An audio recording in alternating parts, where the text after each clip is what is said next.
23절 제가 읽고 24절 교독하고 25절은 또 읽겠습니다. 사도행전 28장 23절부터 25절 상반절까지입니다.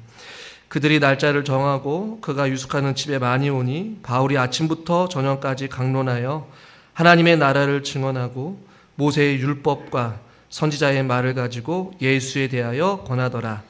그 말을 믿는 사람도 있고 믿지 아니하는 사람도 있어 서로 맞지 아니하여 흩어질 때에 때에 바울이 한 말로 이르되. 수협에 나오신 여러분들을 환영하고 축복합니다. 바울이 로마에 갔지만 약간은 셋방에서 살았습니다. 그 셋방에서 살고 있었고 혼자 산 것이 아니라 약간의 자유는 있었지만 로마 군사들이 바울의 손목에 쇠고랑을 같이 차면서 생활했던 그런 불편함이 있었습니다. 유대 종교 지도자들, 즉 회당에 있는 사람들이 바울과 함께 이야기를 하려고 했죠. 그리고 23절 오늘 본문에 보니까 그들이 날짜를 정하고 그가 유숙하는 집에 많이 왔다라고 말씀하고 있어요. 그러니까 유대 어른들뿐만 아니라 바울에 대해 관심이 있는 사람들, 로마의 그리스도인들도 있었을 것이고 혹은 또한 유대인들도 있었을 것이에요.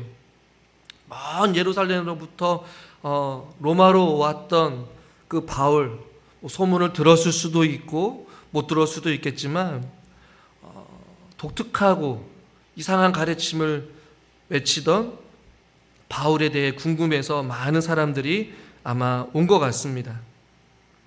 그가 유숙하는 집에 많이 오니 오늘 성경에 보니까 바울이 아침부터 저녁까지 강론하였다. 그 강론하는 내용은 오늘 성경에 나와 있죠. 하나님의 나라를 증언하고 또 선지자의 말을 가지고 예수에 대하여 권하였다. 하나님의 나라를 증명하였고 하루 종일 복음을 전했다라는 거예요. 아침이라는 것을 여러분이 생각하는 그냥 일반적인 아침한 8시, 9시 이게 아니라 해가 뜰 때부터, 즉 새벽부터 저녁 늦게까지를 이야기합니다. 복음을 전하는데 아주 상세하게 설명하였다. 강론하고 증언하였고 권하였다. 이렇게 표현하고 있습니다. 많은 학자들이 이 장면을 연상하면서 좀 상상을 해봤어요. 이른 아침 새벽부터 저녁까지 바울이 하나님의 말씀, 하나님의 나라에 대해서 증언하고 혹은 증명하고 강론하고 또 예수를 믿으라고 권했던 이 바울의 모습을 통하여서 아마 바울이 혼자서만 새벽부터 저녁 늦게까지 혼자 말했을까, 아니면 서로가 주고받는 질문과 다양한 논쟁들이 있었을까, 학자들마다 좀 다양하게 상상을 합니다. 해석을 해요. 바울은 탁월한 사람이었습니다. 그래서 바울의 그 논쟁, 사람들과의 질문을 하면서 서로 논쟁하고 또 그 질문에 답하고 그것들이 굉장히 격렬했을 것이 틀림이 없다라고 해석하는 주석가도 있고, 수많은 질문을 주고받는 속에 열띤 토론의 한마당이었을 것이다 라고 주장하기도 하고, 또 어떤 사람은 아침부터 저녁까지 강론한 것뿐만이 아니라 그들이 서로가 함께 기도의 시간을 가졌을 것이다, 혹은 바울이 말씀을 들으려고 찾아온 그들을 향해 하나님 앞에 간절히 기도의 시간을 보냈을 것이다 라고 추측하기도 합니다. 성경에는 정확하게 나와 있지는 않지만 아마 바울이 일방적으로 사람들에게 그리스도의 복음을 전하지는 않았을 것 같아요. 아마 사람들, 유대 지도자들이나 율법에 대해 관심이 있는 사람들이나 또 그 예수님에 대해서, 하나님의 나라에 대해서 궁금했던 사람들은 바울의 그 논리에 이해가 안 돼서 다양한 질문들, 그리고 그 질문에 대해 바울이 또 상세하게 설명하는 그 시간들이 있었을 거예요. 여러분 한번 생각을 해보십시오. 이른 아침 새벽부터 저녁 때까지 인생의 말년에 나이든 또 지병에 시달리고 있는, 지쳐있는, 또 한쪽 손목에는 쇠사슬에 매어있는 그런 자유가 제한된 그 상황 속에서 바울이 자기를 찾아온 많은 사람들에게 그리스도의 복음을 전하려고 했던 그 모습을 한번 생각해 보십시오. 주님의 부르심을 받은 이후 일평생 한 영혼이라도 살리기 위하여, 한 영혼에게 예수 그리스도의 복음을 전하기 위해 자기의 생명을 조금도 아끼지 아니하고 살아갔던 바울의 인생의 말년을 보게 되는 것이, 우리 권사님들, 우리 성도님들도 이렇게 노년에 이르렀지만 그래도 일평생 주님을 섬기고 주님 앞에 자기의 생명을 조금도 아끼지 아니하고 몸된 교회를 섬기고 또 직분을 감당하며 여기까지 오신 줄 믿습니다. 앞으로 살아가는 그 인생의 여러분의 삶을 주님의 이름으로 축복합니다. 예수님은 저와 여러분들을 살리시기 위해 어떻게 하셨습니까? 당신의 생명을 조금도 아끼지 아니하고 이 땅에 육신의 몸으로 오신 것뿐만 아니라 십자가의 제물로 죽임을 당하셨어요. 전부를 내어주셨죠. 시간과 공간의 제한을 받지 아니하시는 하나님의 독생자 예수 그리스도가 이 땅에 성육신 하신 것 자체가 예수님 전부를 내어드린 것이에요. 여러분들은 아무렇지 않게 생각하겠지만 완전히 영이신 하나님, 독생자 예수 그리스도가 인간의 몸으로, 제한된 몸으로 죄악된 세상에 온 것 자체는 이루 말할 수 없는 은혜인 것이죠.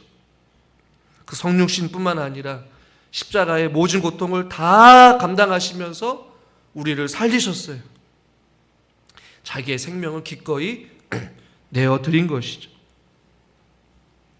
그 은혜를 기억한 바울, 그 사랑을 생각한 12사도들, 또 믿음의 수많은 선배들은 그 예수님의 은혜에 감사하여 각자의 삶에 하나님 앞에 전부를 드리며 인생을 바친 사람들이 우리에게는 너무나도 많이 있다라는 것이죠. 우리의 삶도 지금처럼 이와 같아야 될 줄 믿습니다. 오늘 우리가 주를 위해 무엇을 하시면서 살아가셨습니까?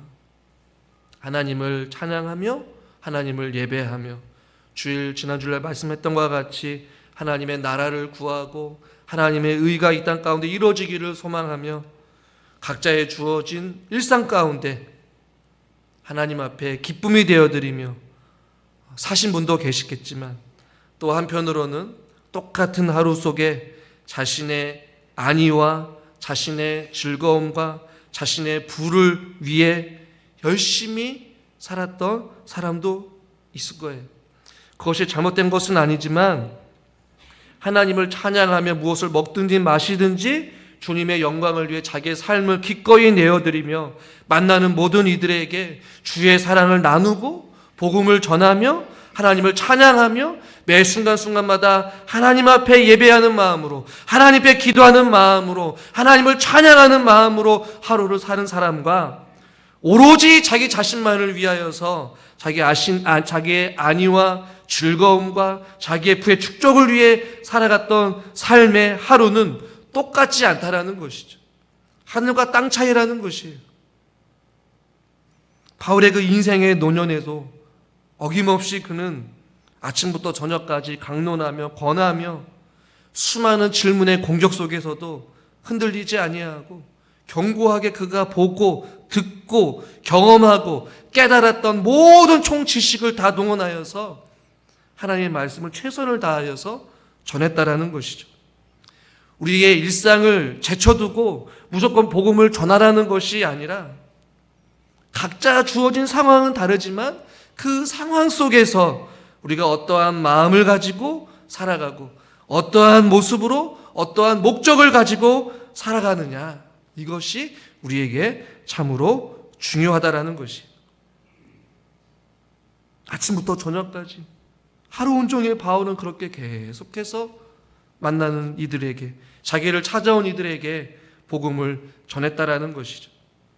그런데 그 강론의 결과, 그 증언의 결과가 꼭 긍정적이지만은 않았음을 오늘 성경을 통해 우리는 알 수가 있어요. 23절부터 보면 아침부터 저녁까지 강론하여 하나님의 나라를 증언하고 모세의 율법과 선지자의 말을 가지고 예수에 대해서 권하면서 바울은 탁월하게 자기가 가진 총 지식을 다 동원하여서 하나님의 말씀을 전했어요. 인생의 말년에 접어들었으니 인생의 숱한 많은 사람들을 만났고 그가 인생에서 경험했던 그 세월의 동안에 경험했던 하나님에 대한 지식은 이전보다 더욱더 견고하였고 더 넓었을 것이고 더 많이 알았을 거예요. 어떠한 논리에도 지지 아니하고 논리정연하게 하나님의 말씀을 잘 전했을 거란 말입니다. 그런데 결과가 어땠느냐? 24절 말씀을 같이 한번 읽겠습니다. 그 말을 믿는 사람도 있고 믿지 아니하는 사람도 있어. 네, 두 종류의 사람이 있어요. 믿는 사람도 있고 믿지 않는 사람도 있었어요. 여기서 믿다라는 단어 앞에 믿는 사람이 있다라는 것은 완전히 믿은 것이 아니라 이게 미완료 과거예요. 아직 완료되지 않았어요. 완전히 믿은 것이 아니라 서서히 바울의 말씀에 동의가 되고 또 지적으로 영적으로 계속해서 천천히 바울의 말씀을 믿어가면서 구원에 이르는 과정에 있는 것이에요. 미완료 과거이지만 형태가 수동형이에요. 그러니까 누군가에 의해서 믿어지기 시작했다라는 것입니다. 갑작스럽게 믿은 것이 아니라 바울이 아침부터 저녁까지 강론했던 그 말씀을 듣고 누군가에 의해서 서서히 동의하고 예수 그리스도가 진정한 메시아구나, 십자가에 달려 돌아가시고 부활하신 나의 구원자이시구나 라는 것을 동의하기 시작하면서 믿어지기 시작했다라는 것이에요. 여러분, 누구에 의해서 믿어지게 된 것입니까? 누가 구원의 은혜를 주신 것입니까? 성령님, 예수 그리스도. 그래서 이것을 신적 수동태라고 해요. 하나님께서만이 부여해 주신 은혜인 것이죠. 바울은 열심히 전했어요. 그런데 그 가운데 믿는 사람이 있었는데 그것을 믿는 것이 하나님의 은혜로 말미암아 서서히 믿어지기 시작한 거예요. 그리고 또 하나, 두 번째, 믿지 아니하는 사람도 있다. 믿지 않다. 이것도 미완료 과거형이에요. 이것은 능동태예요. 그것은 무엇이냐? 누군가에 의해서 믿어지지 않은 것이 아니라 자기 스스로 믿지 않겠다라고 거부한 것이에요. 믿지 않다라는 얘기가 불신하다, 믿기를 거부하다라는 뜻을 가지고 있습니다. 영적인 교만함이죠. 눈을 떴지만 앞을 바라보지 못하고 귀로는 듣긴 듣지만 귀가 먹은 자들. 믿지 않다라는 이 단어가 신약성경에 유일하게 여기서만 쓰여 있어요. 완전히 불신하다라는 것입니다. 아침부터 저녁까지 들었지만 누군가는 하나님에 의해서 선택되어져서 그가 서서히 믿어지기 시작되었고, 누군가는 완전히 스스로가 바울이 전한 그 그리스도의 복음을 완전히 거부하고 불신해버린 거예요. 마가복음 16장 15절 16절 같이 한번 읽겠습니다. 또 이르시되 너희는 온 천하에 다니며 만민에게 복음을 전파하라. 믿고 세례를 받는 사람은 구원을 얻을 것이요 믿지 않는 사람은 정죄를 받으리니. 아멘. 예수님께서는 말씀하셨어요. 온 천하 만민의 복음을 전파하라. 믿고 세례를 받는 사람은 구원을 얻고 믿지 않는 사람은 정죄를 받게 될 것이다 라고 말씀하고 있어요. 여러분, 바울이 어떤 자입니까? 바울이 누구입니까? 가장 위대한 사도예요. 가장 뛰어난 변증가입니다. 그 누구에게도 지지 않을 만한 탁월한 변증가예요. 하지만 그 자리에 있던 사람들, 대부분의 많은 사람들이 바울이 전하는 예수님을 믿고 영접한 것이 아니었다라는 것이. 예수님 당시에도 예수님의 설교를 들은 사람들이 다 예수님을 믿은 것이 아니었습니다. 예수님의 제자 중에도 오히려 한 명은 예수님을 은 30냥에 팔기도 했고, 그의 제자들은 다 예수를 부인하고 도망쳤어요. 유대인들은 예수님을 십자가에 못 박으려고 죽이려고 했습니다. 조금도 이상한 결과가 아니었어요. 즉, 복음에 늘 언제나 반대가 있다는 것이죠. 복음을 거부하는 사람, 복음을 듣지 않는 사람, 믿음이 있는 사람, 믿는 사람, 하나님에 의해서 믿게 하고 불가능한 것을 가능케 하시고 전능하신 그 하나님을 믿게끔 하나님께서 우리의 마음을 녹여주시고 도저히 이해할 수 없는 죽은 자가 살아나게 되는 것을 내가 아멘으로 화답하며 아멘, 내가 그것을 믿습니다 주님은 나의 죄를 위해 돌아가셨습니다. 3일 만에 부활하셨습니다. 그 사실을 나는 믿습니다라고 할 때에 그 믿게끔 하게 하시는 성령님의 강력한 은혜가 있기에 우리가 이 자리에 선 것 아닙니까? 우리가 나된 것은 오로지 주님의 은혜인 것이죠. 그러나 성경에서는 그 말을 믿는 사람도 있고 믿지 않은 사람도 있다라고 말씀하고 있어요. 다음 주에 살펴보겠지만 여러분, 믿은 사람이 더 많을까요? 믿지 않은 사람이 더 많았을까요? 여러분 어떨 것 같습니까? 비율로 따지면 5대 5일 것 같아요? 아니, 믿는 사람이 그래도 바울이 전했으니까 목사님만 그래도 한 6대 4 정도 더 믿는 사람이 많지 않을까요? 혹은 7대 3. 여러분 생각은 어떠셔요? 이거 목사님 뭘 물어봐요. 성경에 나오지도 않는데. 다음 주에 살펴보겠지만 바울이 이사야 말씀을 통하여서 듣기는 들어도 도무지 깨닫지 못하며 보기는 보아도 도무지 알지 못하는도다 라고 책망해요. 뭐예요?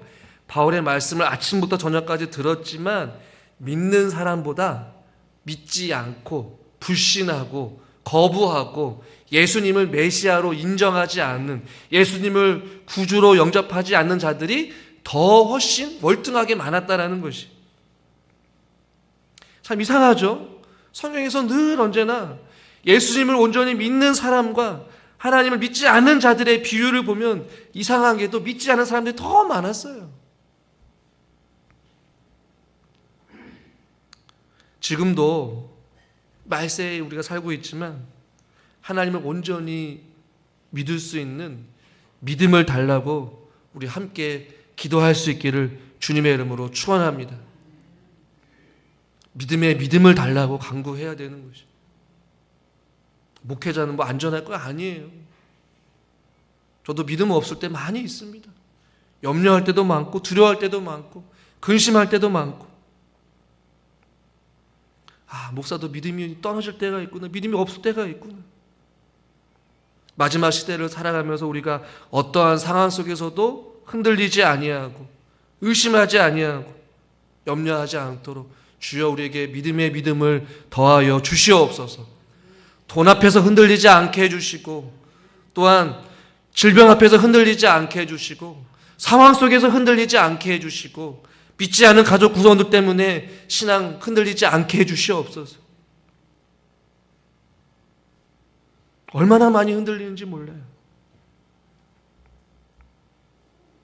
오늘날 너무나 쉽게 말씀을 들을 수가 있습니다. 조회수가 많은 유명한 설교자들의 설교를 유튜브를 틀면 우리가 원하는 시간에 원하는 장소에서 아무 때나 들을 수 있어요. 그런데 그 들은 만큼, 그 홍수같이 쏟아지는 말씀만큼 우리의 신앙이 그만큼 월등하고 견고하고 순교자가 많아지고 주님께 헌신하는 자들이 많아졌습니까? 아니에요. 귀는 교만해졌고 헌신은 사라져가고 교회는 떠나가고 교회 젊은 사람들은 다 세상 밖으로 나아갔어요. 하나님을 온전히 믿을 수 있는 이 믿음이 오늘을 살고 있는 저와 여러분들에게 간절히 필요합니다. 자, 또한 오늘 본문에 보면 24절에 그 말을 믿는 사람도 있고 믿지 않는 사람도 있는데, 결과적으로 25절 상반절을 보면 서로 맞지 아니하여 흩어졌다라고 말씀하고 있어요. 맞지 않았다는 얘기는 그냥 서로가 그냥 떨어졌다는 얘기가 아니에요. 조화롭지 않거나 일치하지 않았다라는 것이요. 뜻을 어떻게 조율할 수가 없었다는 거. 말이 안 통해요. 한쪽에서는 예수님이 메시아다, 구원자다라고 이야기를 하지만 다수의 사람들은 아니다라는 것이에요. 어떻게 죽은 자가 살아날 수가 있어? 우리가 바라고 우리가 기대하는 메시아가 아니야. 서로가 의견이 일치가 되지 않은 거예요.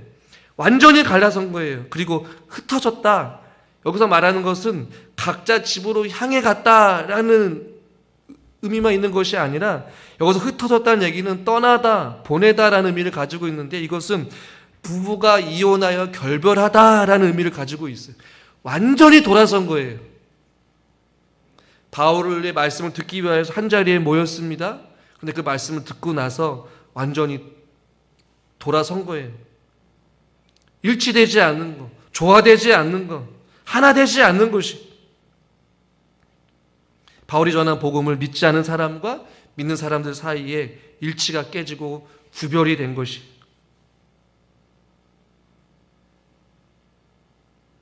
로마서 10장 16절 17절 한번 교독하겠습니다. 그러나 그들이 다 복음을 순종하지 아니하였도다. 이사야가 이르되 주여 우리가 전한 것을 누가 믿었나이까 하였으니 그러므로 믿음은 들음에서 나며 들음은 그리스도의 말씀으로 말미암았느니라. 아멘. 믿음이라는 것은 들음에서 그리스도의 말씀으로 말미암다라고 말씀하고 있어요. 여기서 듣다라는 의미가 두 가지가 의미가 있어요. 하나는 지금 제가 설교를 하고 있을 때 그냥 그 사람의 말을 그냥 귀로 듣는 거예요. 아, 그냥 그렇구나. 아, 얘기했구나. 그러나 또 다른 듣다의 의미는 뭐냐면 그 말씀을 들은 대로 순종하며 삶 가운데서 실천하는 것. 이것이 듣다라는 의미를 가지고 있는 거예요. 그러니까 하나님의 말씀을 동일하게 들어요. 그러나 그냥 듣는 것으로 멈추는 사람이 있고 그 귀로부터 들은 것이 삶의 들음으로 이어져서 말씀 앞에 순종하고 실천하는 것이 있다라는 것이죠. 그럴 때 믿음이 생기는 것이죠. 그냥 한 귀로 듣고 그냥 끝나는 것이냐, 그 말씀을 듣고 마음판에 새기고 다짐하고 내 삶에 적용하여서 실천하고 순종하고 하나님의 말씀대로 살아갈 때에 하나님의 말씀이 역사하여서 그 삶 가운데서 열매로 이루어지게 되고 삶의 변화로 이어지게 되고 인격의 변화가 일어나게 되고 기도의 응답이 있고 하나님의 살아계심을 경험하게 되니 아하, 하나님의 말씀이 정말로 살아있구나, 하나님의 말씀은 신실하구나, 하나님은 지금도 나에게 함께 하신다는 그 말씀이 사실이구나, 머릿속으로만 아는 것이 아니라 삶 가운데서 순종해 보니까 아, 순종이 이게 하나님이 맞는 말씀이구나 믿어지기 시작하게 되는 것이고 그 믿음으로 성장해 나아가는 것이고 그대로 계속 살아가는 것이. 바울이 전하는 복음을 다 똑같이 들었습니다. 그러나 말씀을 듣고 나서 그냥 말씀을 듣는 것에 끝난 사람이 있었고 그 말씀을 듣고 성령의 강력한 은혜 가운데 그 말씀이 가슴판에 새겨지고 성령의 역사하심 속에 그가 하나님께로 나아가는 자들이 있었단 말이에요.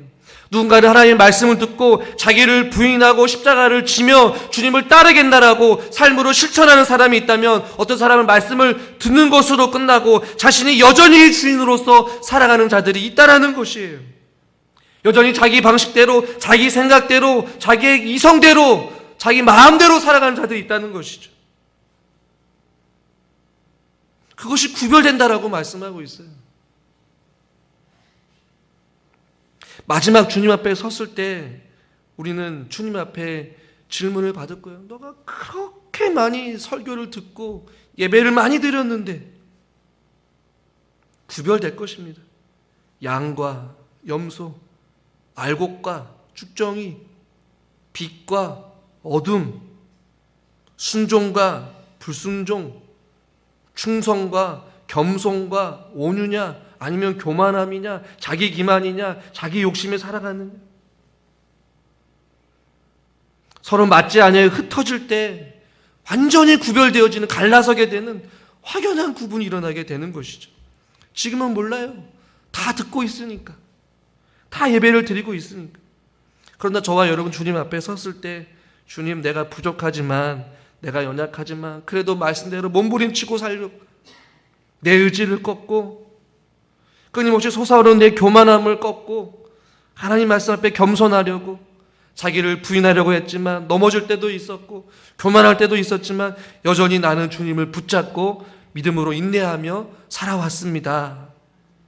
이렇게 고백할 수 있는 저와 여러분 될 수 있기를 주님의 이름으로 축원합니다.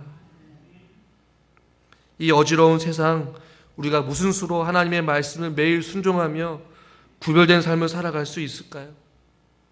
이사야 50장 4절 말씀 같이 한번 읽고 말씀을 정리하겠습니다. 주 여호와께서 학자들의 혀를 내게 주사 나로 공고한 자를 말로 어떻게 도와줄 줄을 알게 하시고 아침마다 깨우치시되 나의 귀를 깨우치사 학자들 같이 알아듣게 하시는도다. 아멘. 이사야 선지자가 학자들의 혀를 내게 주셔서 공고한 자를 어떤 말로 도와줄 줄 깨달아 알게 해주시고 아침마다 깨우쳐서 나의 귀를 깨우치시고 학자들 같이 그 하나님의 말씀을 알아듣게 하여 주셔서 그 말씀대로 살게 해달라고 기도했던 그 이사야의 기도가 우리의 기도가 되기를 원합니다. 습관적으로 의무적으로 앉아서 듣지 마시고 귀로 들은 그 말씀을 우리의 삶 가운데서 전하는 전하 듣는 여러분들 모두가 하나님 앞에 지극히 작은 것 하나라도 순종하며 몸부림치며 말씀 부여잡고 사랑할 수 있기를 주님의 이름으로 축원합니다. 그래서 우리는 구별되어져야 되는 것이에요. 세상 사람들이 살아가는 방식과는 달라야 됩니다. 그들의 생각과 그들의 가치관과 그들이 따르는 것과 우리가 따르는 것이 달라야 되는 것이에요. 구별되어야 되는 것입니다. 구별되다가 무엇입니까? 거룩하다라는 것이. 거룩은 별거 아니에요. 서로 맞지 않아야 흩어지는 것과 같이 구별되는 것과 같이 우리가 이 세상에 살아가지만 하나님을 믿는 자들과 믿지 않는 자들의 차이는 구별되어지는 것입니다. 거룩하다라는 것이죠. 빚을 내는 것, 양이 되는 것, 순종하는 것, 그것이 하나님의 자녀인 것이죠. 바울의 말씀을 듣고 확연하게 흩어집니다. 구별됩니다. 믿는 자와 믿지 않는 자. 여러분 어느 편에 서기를 원하십니까? 말씀을 듣고 믿는 척하면서 양의 탈을 쓴 염소가 되지 마시고 믿음이 연약하지만 그래도 하나님 편에 서서 주여 나의 믿음 없음을 용서해 주시고 주님 내가 주님 편에 서게 해 주시옵소서. 진리 안에 머물게 하여 주시고 예수님이 걸어갔던 길 조금은 더디지만 천천히 인내하며 한 걸음 한 걸음 주님의 십자가를 지고 주님을 따라가겠습니다. 또 믿지 않는 자들을 향해서도 그들을 향해 그리스도의 복음을 통하여 하나님 저들의 믿음 없음을 용서해 주시고 하나님께서 강권적으로 붙잡아 주셔서 믿음이 연약한 가족 구성원들이 주께 속히 돌아올 수 있도록 세상과 결별하여 주님께 다시 한 번 더 돌아오게 되는 그런 은혜를 베풀어 달라고 함께 기도하시기를 주님의 이름으로 축원합니다. 하나님 아버지, 똑같이 하나님의 말씀을 들었을 때에 들음으로 끝나는 자들이 있고 듣고 믿음으로 순종하며 믿어지는 사람들도 있음을 바라보게 됩니다. 하나님 우리들도 설교의 홍수 속에 말씀의 홍수 속에 살아가지만 그 말씀을 듣는 것에 그치지 않게 해주시고 매 순간순간마다 우리가 보고 듣고 경험했던 하나님의 말씀들이 떠오르게 하여 주셔서 그 말씀 부여잡고 우리가 이 세상을 믿음으로 이겨내며 살아가게 하여 주시옵소서. 우리의 믿음에 믿음을 더하여 주시옵시고 성령 하나님께서 우리 각 사람들의 마음을 주장하여 주셔서 이 세상에 구별된 자로서 거룩한 삶을 살아가게 하여 주시옵소서. 예수님의 이름으로 기도드리옵나이다. 아멘.